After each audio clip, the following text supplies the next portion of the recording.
आई हो दादा कैसन पियवा के चारी तरबा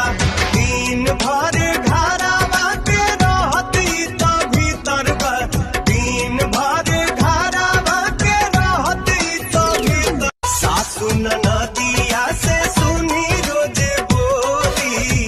हफ्ते हफ्ते कीन के ले आवे लाई चोली जवन जवन साड़ी लावे उहो 4 मीटर पहिया छोड़ सा भोर हो गई बाबलम हमरा लागे शरम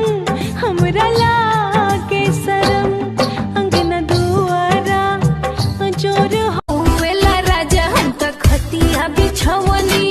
देखिला जाके मच्छर बनिया हो चली चली रानी हम भर लोट पानी हो